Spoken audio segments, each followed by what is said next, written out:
Pues bueno, ya para cerrar este primer día de highlights en infectología pediátrica, pues tengo el gusto y el honor de presentar a primero mi residente y ahora súper importante, una gran amiga que le tengo mucho cariño, a la doctora Itzel Villanueva García. Ella es médico por la Facultad de Medicina de la UNAM y pediatra e infectóloga pediatra por el Instituto Nacional de Pediatría. La principal área de interés de la doctora Itzel es epidemiología y actualmente es infectóloga pediatra que trabaja en Centro Médico Nacional 20 de Noviembre, así como en el Hospital Pediátrico de Xochimilco, tratando de hacer un poco de control de infecciones y de programa de optimización de antibióticos. Y bueno, siempre le gustó mucho esto en la residencia. Yo recuerdo mucho a Itzel como siempre hablaba mucho de las arbovirosis, le gustaba mucho hablar de dengue, de chikungunya, etcétera, etcétera. Y bueno, pues ahorita tenemos el gusto de cerrar el tema de highlights en infectología pediátrica justamente con arbovirosis. Así que, doctora Itzel, pues adelante y bienvenida. Muchas gracias. Muchas gracias. ¿Se puede ver mi presentación? Sí, creo que sí. Perfectamente, adelante. Muchas gracias por la introducción. Bueno, este es el último tema para cerrar el día. Esta presentación está pues realizada a forma de infografías con el fin de que se pueda tener como un screenshot de la diapositiva, debido a que pues es un tema muy extenso y poder pues dejarles a ustedes lo más de este tema. Algo muy importante que con lo que quise empezar es que ARBO viene de Arthropod-Borne Viruses. Puede ser que sea justo los virus, o hay muchas otras enfermedades transmitidas por artrópodos que no necesariamente son virales. Hasta el momento únicamente no se ha identificado que los hongos se puedan transmitir por artrópodos. Y algo muy importante de esto es que los mosquitos son el principal artrópodo que está asociado a la transmisión de estas infecciones virales. Entre ellos, pues, los que nos vamos a enfocar en esta clase va a ser chikungunya, dengue y zika. Sin embargo, pues, vemos en esta tabla cómo todos estos vectores pueden transmitir diversos virus que se pueden englobar en tres principales síndromes, que es el síndrome fiebre atargia y rash, que están en cuadritos verdes, el síndrome encefálico, que están en cuadros azules, y el síndrome hemorrágico, como por ejemplo fiebre amarilla, perdón, o la fiebre hemorrágica del Congo. Para esta clase, pues lo que tenemos que, luego nos vamos a enfocar especialmente tanto a chikungunya, que es parte de los alfavirus, están transmitidas por Aedes aegypti y albopictus, y dentro de los flavivirus de dengue, de los 4 serotipos, y de Zika. Algo importante para este tema que comparten el mismo vector es justo conocer este mosquito. Las diferencias físicas en realidad es que tienen una pues línea, los albopictus y Aedes aegypti tienen dos. Aedes aegypti es el principal vector porque es el que está más en contacto con los humanos. Es un mosquito flojo que le gusta solamente volar en pequeñas distancias, le gusta replicarse dentro de los hogares de las personas y poco está fuera o cercano a las casas donde hay pues humanos. Sin embargo, Aedes albopictus tiene la diferencia de que también tiene la capacidad de alimentarse de otros animales y le gusta más estar en los exteriores. Algo también muy importante es que Aegypti se localiza principalmente cercano a los trópicos. Sin embargo, Albopictus lo que ha logrado es volar a alturas mayores y se ha distribuido más allá de los trópicos, por lo tanto, esta enfermedad pues se está diseminando cada vez más. Ahora, en cuanto a conocer un poquito más el ciclo de vida de los mosquitos, generalmente los mosquitos viven de 8 a 12 días. El ciclo de vida puede acortarse si tiene un clima cálido o puede ser muy largo si tiene un clima frío, e incluso el mosquito morir en climas fríos antes de completar su ciclo de vida. Normalmente el adulto va a vivir entre 6 a 7 días, el macho, y la hembra puede vivir mucho tiempo más. Y la fase del ciclo que más se alarga es la fase de huevo, donde si está en un ambiente de desecación, pueden mantenerse viables hasta 8 meses. Sin embargo, una vez que está en estadio de huevo, dura de 3 a 7 días, eclosiona, se convierte en larva, que dura más o menos 5 días, tiene un poro posterior que actúa en forma de snorkel, entonces les ayuda a respirar porque se mantienen suspendidas debajo del agua. Luego está 2 a 3 días en forma de pupa y posteriormente emerge como adulto. Una hembra, que es la única hematófaga, puede producir en su vida de 800 a 2500 huevos y necesita la sangre justo para producir los huevos. Ahora, el mosquito puede adquirir la infección por picar a un humano que esté en su fase virémica. Este virus, recordemos que va al tracto gastrointestinal, se replica y regresa a la glándula salival para que una vez que el mosquito se esté alimentando, pueda expulsar el virus. O también pueden adquirir el virus ya sea por el ovario, una transmisión transovárica de un mosquito hembra infectada, que sus huevos ya salen infectados, o que estos huevos se pongan y se infecten posteriormente por un macho. Y estas son las formas de adquirir pues el mosquito, el virus. Ahora, algo muy importante que tiene que ver en cuanto a saber la historia natural de la enfermedad es que los mosquitos tienen un periodo de incubación del virus y este periodo se llama periodo de incubación extrínseca. Y es importante porque así podemos más o menos controlar estos brotes en caso de que los tengamos. Entonces, generalmente los 3 virus rondan entre los 5 hasta los 14 días. Se ha descrito otra forma de transmisión que es mecánica, donde ya no hay periodo de incubación extrínseca, donde el mosquito, por medio del probóscide, trae los virus viables y al momento de picar a otros humanos, lo transmite, ya sin necesidad de que el mosquito incube propiamente el virus. Ahora, hablando de dengue, sabemos que esto, especialmente el año pasado, fue un año pues muy importante para esta enfermedad. Rebasó de manera global todos los casos previos que habíamos tenido, incluso en promedio de 5 años antes del 2022. Se reportaron más de 5 millones de casos y justo en la región de las Américas fueron 4.28 millones de casos. Afortunadamente, esta enfermedad, la letalidad es muy baja, menor al 1%. Sin embargo, por la cantidad de casos, evidentemente, pues hubo muchas muertes. Esto igual en nuestro país, vemos que para 2023 los casos probables y los confirmados rebasaron por mucho a los casos del año del 2022, reportando en total 54,000 casos de dengue, con una letalidad mayor a la reportada en las Américas de 0.79.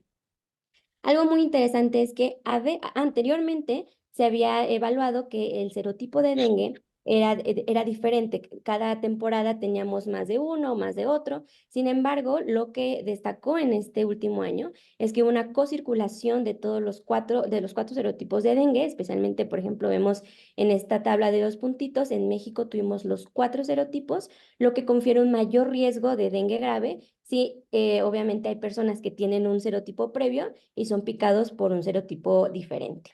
Y saber que dengue se comporta a veces de manera cíclica o en formas de epidemias de 3 a 4 años, pero bueno, veremos este año qué tal nos va en cuanto a la prevalencia de dengue. Ahora, sabemos que el virus tiene un ciclo urbano, que es prácticamente el que vemos nosotros de transmisión humano-mosquito humano. Sin embargo, también tiene un ciclo selvático, donde el mono es el principal reservorio. La principal forma de transmisión de dengue sabemos que es por medio del mosquito. Sin embargo, hay otras formas de transmitir, como en transfusiones de sangre, en accidentes de trabajo o en el embarazo. Y esto pasa cuando la mujer está en los 10 días antes de dar a luz, está infectada por el virus. Algo muy importante es que no le confiere a la madre mayor riesgo de tener dengue por estar embarazada. Ahora, de todos estos pacientes que se contagian, el 75% son asintomáticos. Esto es muy importante porque para el control de la enfermedad vamos a tener a muchas personas que tengan la infección y que no tengan ningún síntoma. Ahora, ya sabemos muy bien, nosotros hemos visto esta clasificación del 2009, que justo la intención fue agarrar a esos pacientes que se estaban yendo y que no caían en una clasificación de dengue hemorrágico, por eso datos de alarma, y evidentemente pues esto hacía que había personas que pues fallecían. Por eso es que la OMS hace esta nueva clasificación, que sin duda ya todos lo conocemos, y algo muy importante es identificar que los niños tienen menos síntomas que los adultos. Por lo tanto, todo niño en zona endémica con fiebre de 2 a 7 días es sospechoso para dengue, y que solo menos del 1% va a progresar a dengue grave. Se ha visto que tal vez el serotipo 2 es el que se asocia un poco más a esta progresión, y todo esto es por el efecto de la disfunción endotelial que causa el dengue. Por eso es que en los pacientes ya con datos de alarma tenemos que iniciar tratamiento específico. Ahora, algo muy interesante del dengue es que podemos dividirlo en 3 fases: la fase febril, la crítica y la de recuperación. Solamente el dengue sin datos de alarma no tiene fase crítica. El dengue sin datos de alarma pasa a una fase viral que se puede prolongar hasta 7 días y después llega a la fase de la recuperación. Sin embargo, todo dengue con datos de alarma y dengue grave va a tener fase crítica. La incubación en el humano, una vez que pica el mosquito, es aproximadamente de 4 a 7 días e inicia con la fase febril. La fase febril se caracteriza por fiebre, que suele ser súbita de alto grado hasta 38,5, y puede ser bifásica en un 5%, es decir, tener un pico y luego volver a rebotar. Después, pues, los pacientes se acompañan de cefalea, dolor retroauricular, que es súper importante, las mialgias, que es uno de los datos principales en dengue, y el exantema. Este aparece de 2 a 5 días después de la fiebre y suele ser un exantema maculopapular, eritematoso, y tiene estas clásicas islas blancas en mar rojo, donde si nosotros lo tocamos, este exantema desaparece a la digitopresión. También podemos empezar a ver datos de fragilidad capilar, por ejemplo, con la prueba del torniquete, que sabemos que colocamos un manguito en la tensión arterial media por más de 5 minutos, y si vemos que en un área de 1 pulgada cuadrada aparecen más de 20 petequias, en alguna otra literatura lo toman el corte como más de 10 petequias, es positivo. La sensibilidad es pues algo buena, pero es especialmente más específica. En esta fase, como ya puede haber datos de fragilidad capilar, podemos tener sangrado, pero este suele ser discreto en mucosas, petequias, conjuntivas o incluso equimosis. Y podemos ver un poco de trombocitopenia alrededor de 100,000 plaquetas. En esta fase podemos ver que el hematocrito al final, si empieza a bajar, es una alerta porque ese paciente va a entrar a fase crítica. En la fase crítica esta dura Sí, muy pero poco, como que todas las clases de 24 a 48 horas, en donde es más común, evidentemente, en un segundo cuadro de dengue virus, donde el paciente tiene datos de fuga capilar y puede llegar al choque hipovolémico, fallo multiorgánica, especialmente hepática, disfunción miocárdica, lesión renal aguda, y puede tener sangrados graves en varios sitios, especialmente pues a descartar sistema nervioso central, donde también pueden tener mono o polineuropatías y Guillain-Barré. Ahora, algo muy importante es que los pacientes, cuando están entrando a la fase crítica, hemodinámicamente pueden lucir estables. Sin embargo, si no se instaura el tratamiento una vez viendo que el paciente cumple con datos de fase crítica, si llega el paciente a choque, este suele ser irreversible a pesar del tratamiento que se dé. Por eso es que es una enfermedad que se tiene que tratar, pues, muy específico, y por eso se cambiaron los criterios de la OMS para detectar estos pacientes. Y justo en esta fase, en la crítica, vemos la caída mayor de plaquetas a menos de 20,000 con un incremento del hematocrito. Y después de esto, pues llega la fase de recuperación, donde el paciente tiene una resolución de la fuga plasmática, resolución de hemorragia, el exantema puede ser un poco pruriginoso a su resolución, dura de 2 a 4 días, pero pueden quedar con fatiga por un par de días, incluso semanas. En cuanto al diagnóstico, bien sabemos que en los primeros 5 días, cuando el paciente está virémico, la detección de los ácidos nucleicos del dengue, pues es lo más sensible. Tenemos a la proteína no estructural NS1, donde en la primera infección tiene una alta sensibilidad hasta el 90%. Sin embargo, se ha observado que en segundas infecciones la sensibilidad puede bajar un poco, hasta un 60-80%. Posterior a eso, vamos a detectarlo con serología. Y esto es porque pues se termina la viremia y la IgM empieza a ser positiva a partir de los 4 días. Sin embargo, puede estar positiva por más tiempo, y en la segunda infección se ha visto que tarda un poco más en jalar las IgMs, hasta 10 a 14 días. Esto es importante para saber el momento ideal para tomar la serología en nuestro paciente. Y la IgG es positiva después de los 7 días de los síntomas, generalmente al revés que la IgM. La IgG en las segundas infecciones suele incrementar más rápidamente, y algo muy importante es que puede tener reacción cruzada con otros. Algo muy importante en la fisiopatología, que también tiene que ver con las vacunas, es que sabemos bien que la protección es cero específica. Quiere decir que si contraigo el tipo 1 de dengue, voy a hacer una protección a largo plazo solamente para el tipo 1, y así sucesivamente. Sin embargo, la protección heterotípica, es decir, a los otros 3 tipos, sí es, o sea, sí existe, pero es transitoria. Al final, la protección solo es para un serotipo. Por lo tanto, si una persona se infecta en los primeros 18 meses de una infección previa, puede ser que no tenga cuadros tan floridos porque puede tener cierta protección heterotípica.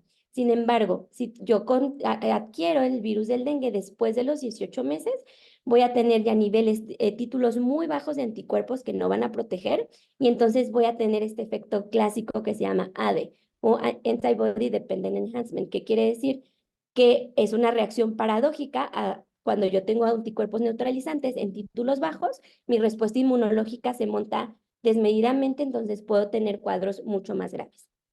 Y, perdón, en los cuadros les ejemplifico cuál es el tratamiento propuesto por la OPS ante la clasificación por gravedad de los pacientes. Vean cómo en los pacientes con signos de alarma, el tratamiento hídrico es súper intenso, con cargas y con velocidades de infusión muy altas en las primeras horas. Una vez que el paciente se encuentra estable, recordemos que esta fase crítica es muy corta, el paciente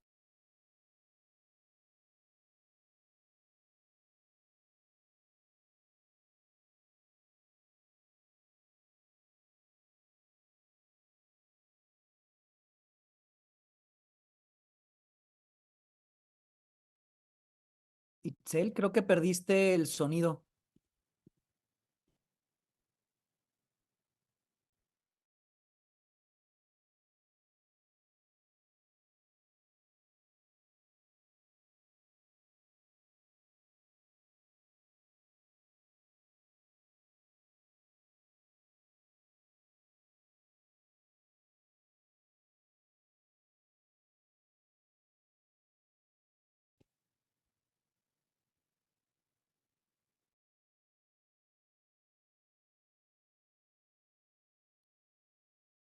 Una disculpa a todos los asistentes, nada más déjennos checar qué pasó, porque justo se desconectó la doctora Itzel. Ahorita le mando un mensajito para ver que se conecte en breve, ya terminemos.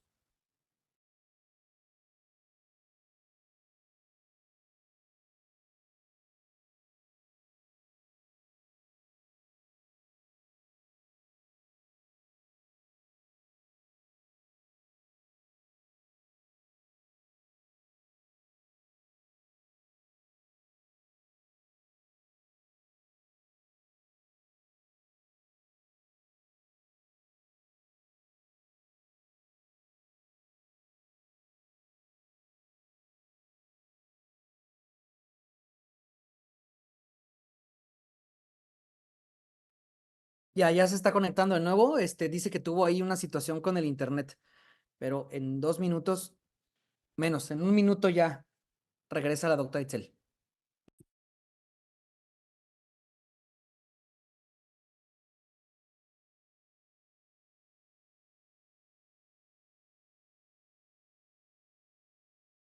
creo que me sacó de la presentación, pero enseguida regreso a compartir. Si me pueden dar la oportunidad de compartir.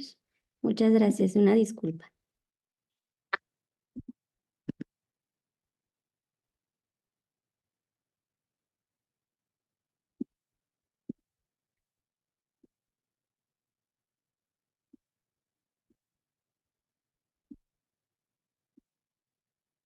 Listo, ¿ya pueden ver mi pantalla? Ya, doctora Itzel, Perdón, adelante. listo. Todos suyos. Como les decía, justo la hidratación o la reanimación, pues es súper importante en la fase en la fase crítica, especialmente en los pacientes que tengan datos de alarma para evitar que progresen a un choque irreversible. Em, en cuanto a la prevención, pues sabemos que uno de los principales enfoques es la prevención del vector. Entonces, se han identificado que especialmente los repelentes son uno de los mecanismos más importantes para la prevención. Únicamente se han identificado entre otros, pero la verdad es que estos son los más importantes, que es el DET, pero tiene que estar en una concentración de un 10 a 30%. Se tiene que poner en toda la superficie que esté expuesta, y en las personas que tengan riesgo tienen que ir cubiertas en la mayor cantidad posible para evitar la exposición cutánea. El DET solamente está indicado para pacientes mayores de 2 meses. Por lo tanto, en los bebecitos, pues idealmente siempre tienen que estar bajo pabellones. Y la picaridina es un compuesto aromático que se ha observado que tiene un efecto para ahuyentar a los mosquitos. Los que no se ha demostrado efectividad son estos repelentes a base de citronela, vitaminas o estos dispositivos electrónicos, porque no se ha evidenciado que en realidad tengan una prevención efectiva para el vector. Y en cuanto a las vacunas, pues bien sabemos que la vacuna de Dengvaxia es la vacuna autorizada por la FDA. Esto es especialmente para niños de 6 a 16 años, pero que tengan inmunidad previa. Esta vacuna es una viva atenuada y tiene un esqueleto de virus de fiebre amarilla, que también es un flavivirus. Sin embargo, las proteínas de la premembrana y de la envoltura se cambiaron para dengue virus de tipo 1 a 4, porque se ha visto que justo los anticuerpos que se hacen para la premembrana y la envoltura son anticuerpos neutralizantes. Por eso es que se utilizan estas proteínas. Se ha visto que en adultos, incluso en adultos naif, tenían una buena inmunidad y cuando tenían infecciones previas, podían tener un efecto booster. Sin embargo, bien sabemos que cuando se hicieron los estudios en niños menores de 9 años que no tenían infección previa por dengue y su primera exposición fue la vacuna, al momento de tener una exposición natural, el riesgo de dengue grave fue mucho mayor, con una hospitalización 1.5 veces más. Por lo tanto, es que la indicación es que esta vacuna tiene que darse siempre y cuando haya una evidencia inmunológica de que el paciente tuvo dengue. Es decir, si dice, no, a mí me dio dengue y tuve todos los síntomas, pero si no hay una prueba confirmatoria, no se puede poner esta vacuna. Y algo muy importante es que no está autorizada en viajeros, ya que obviamente al no ser de zonas endémicas, si nos ponen esta vacuna, en realidad pues tenemos el riesgo de hacer después, si nos volvemos a exponer, un efecto ADE. Y pues la vacuna de Takeda, que es la Denvax, esta también es una viva atenuada, el esqueleto es un virus del dengue de tipo 2 con envolturas en la premembrana, perdón, proteínas de premembrana y envoltura de los otros 3 serotipos. Hasta el momento se ha demostrado que es una vacuna efectiva en adultos y en niños. Se ha realizado algunos estudios en pacientes de 4 a 16 años. El doctor Hernán también, pues muy en esta fase de investigación. Y al momento lo que se ha visto es que no hay un efecto ADE, que eso es algo bueno. Lo único es que se evidenció que la protección para dengue virus tipo 3 y 4 no es la mejor, por lo tanto se realizó una reformulación de esta vacuna. La efectividad ronda el 62%, su eficacia llega hasta el 83% y en pacientes seronegativos hasta el 91.9%. En estos estudios de fase 3 se ha visto que a 18 meses los pacientes todavía tienen una buena porcentaje de eficacia, hasta un 75%, y a los 3 años hasta 63%. Muy bien. Y hablando ya de los otros dos arbovirus, chikungunya y Zika, podemos ver que conocemos muy bien que desde el 2013 que se introdujo a las Américas, pues hubieron muchos casos importantes, especialmente del 2014 al 2016, especialmente en nuestro país. Sin embargo, pues recientemente los casos han sido mucho menores. En México el año pasado solo se reportaron 2 casos de chikungunya y se reportaron 29 casos de Zika. En las mujeres embarazadas solamente 4 casos y en realidad la letalidad por estas dos infecciones pues también es mucho menor al 1%. Ahora, en cuanto al virus de chikungunya, viene significa aquel que se encorva por la importante afectación en articulaciones. El virus de chikungunya es el que da más artralgias de todos y justo en esta tipo de infografía les pongo los datos más importantes de la infección. Este tiene un periodo de incubación de 2 a 12 días ya en el humano y la fase aguda suele durar de 3 a 10 días. Se propone que el virus o la enfermedad por chikungunya se divida en 3 fases, que es la fase aguda, que es todos estos datos que vamos a comentar, una fase posaguda, que puede durar de 2 semanas hasta 3 meses, y la fase crónica, que esto es lo más importante en chikungunya, saber que estos pacientes tienen una fase crónica y que puede ser pues repercute mucho en el desarrollo de las personas. Este virus también evidentemente se transmite principalmente por mosquito, pero se ha visto que hasta el 50% de las mujeres embarazadas pueden transmitir el virus a sus bebés. No es más grave, igual que en dengue. Sin embargo, si el periodo es más cortito, se transmite 2 días antes y después del parto si la mamá está positiva. También se ha visto transmisión por medio de transfusiones sanguíneas y por trasplante de órganos. A diferencia de dengue, chikungunya solo el 15% son asintomáticos, es decir, el 85% van a tener síntomas. Y esta se caracteriza por fiebre de muy alto grado, suele ser de más de 39 grados, es muy súbita y después de 2 días a 5 aproximadamente de que se inició el exantema, se inició la fiebre e inicia el rash. Estos pacientes pueden tener cefalea también, sin embargo, el dolor retroocular, que es tan importante en dengue, no es tan visible en chikungunya. pero lo que llama más la atención, aparte de la fiebre, que es de muy alto grado, son las artralgias. Estas pueden ser de leves a graves, que pueden ser incapacitantes. En esta imagen ejemplificamos cuáles son las más afectadas, pero generalmente son las distales en manos, tobillos, muñecas, las interfalángicas y los metatarsos y metacarpos. Aparte de esto, los pacientes tienen este exantema que suele hacer maculopapular, de igual manera afecta palmas y plantas, y algo muy importante es que hasta en el 50% de los casos este suele ser pruriginoso. De las 3 arbovirosis que vamos a ver, no es el más pruriginoso, pero hay que detectarlo. Y la causa por la cual esta infección causa tantas artralgias es porque el virus se replica directamente en la synovia. Por eso es que lastima mucho esta región, y se ha visto que cuando los pacientes tienen viremias más altas, pueden tener o montar una respuesta más alta a chikungunya, y esto puede disminuir tal vez el riesgo de artralgias. Una vez que pasa la fase aguda, el paciente puede llegar a la fase crónica. Y esto se ha observado que ya cuando van bajando los niveles de inmunoglobulinas, puede deberse debido a la persistencia, perdón, de partículas virales en el líquido sinovial, y que la respuesta inflamatoria pues sea crónico. Esto ocurre después de los 3 meses y aparece en el 25 hasta el 75% de las personas. Los factores de riesgo para hacer un cuadro crónico de chikungunya es la edad mayor a 65 años, que tengan comorbilidades articulares previas o que tengan síntomas graves en la fase aguda. Y en estos pacientes puede ser que tengan o recaída de los dolores articulares, o que simplemente no remitan con datos de poliartritis.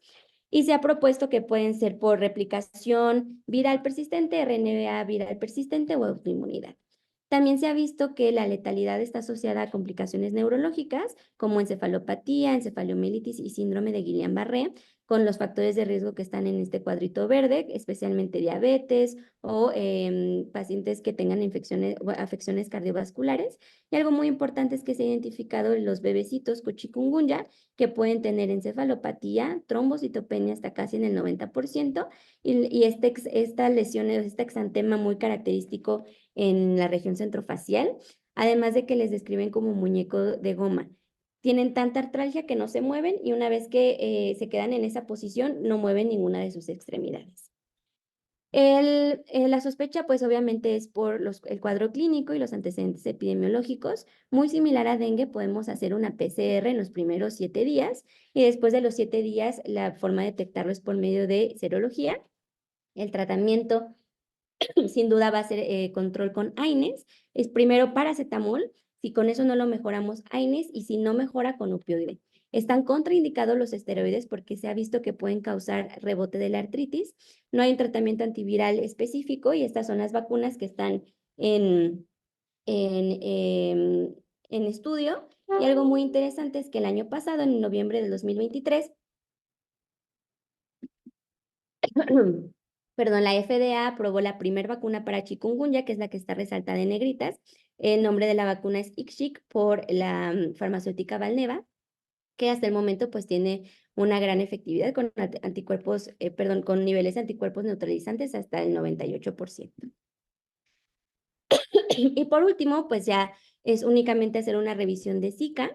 Este virus ha cobrado pues gran importancia por las afectaciones de los bebés de mamás con la infección. Tiene una incubación similar de 2 a 14 días, y hasta el 80% de los pacientes son asintomáticos. La principal afectación o del cuadro clínico que más destaca es el exantema, la conjuntivitis no purulenta hasta el 90%, la fiebre no es de tan alto grado, y pueden tener mialgias, artralgias, edema, muy importante, pueden tener aumento de las adenopatías, especialmente retroauriculares, náusea, vómito y dolor retroorbital en menor porcentaje. También hay que destacar que esta infección se transmite por vía sexual, ya sea desde el semen o secreciones vaginales. Por eso es que toda paciente embarazada que esté en una situación endémica no puede tener relaciones sexuales durante su embarazo. y se ha visto que las mujeres embarazadas, hasta un 70-80% del bebé no se contagia, pero de un 20-30% que sí, pueden tener pues síndrome de Zika congénito hasta casi el 15% con esta microcefalia que es súper específica, con depresión biparietal, tienen una cabecita en forma triangular y tienen el occipucio prominente, así como calcificaciones subcorticales en más del 90% de los casos. Sabemos también que una de las complicaciones principales de Zika es el síndrome de Guillain-Barré, que esto se ha descrito perfectamente en los brotes muy importantes que tuvieron en Brasil y que pueden tener también manifestaciones oculares en estos pacientitos con síndrome de Zika congénito. El diagnóstico también es muy similar en los primeros 5 días PCR o NATS y después de este tiempo serología. Algo muy importante es que también podemos detectarlo en orina, que es una buena método diagnóstico, y que ante los síntomas a veces similares entre Zika y dengue, que ambos son flavivirus, hay ya pruebas que pueden detectar los dos al mismo tiempo para hacerlo esto más efectivo. Como medidas de evitar para la transmisión, pues obviamente repelentes, lo que comentamos de las embarazadas, y que todo paciente positivo para Zika se recomienda no tener contacto sexual por 3 meses en el caso de los hombres y por 8 semanas en el caso de las mujeres. Y pues eso sería todo por mi parte. Fue un día largo, pero espero que pues obviamente hayan tenido lo mejor de estas clases por todos estos expertos. Muchas gracias. Muchas gracias, Itzel. Y pues bueno, doctor Iván, digo, ya sé que estamos un poco bastante pasados de tiempo, pero creo, bueno, no sé qué opine el público y los que estuvieron. Creo que fue, como decía Itzel, muy, muy enriquecedor todos los temas.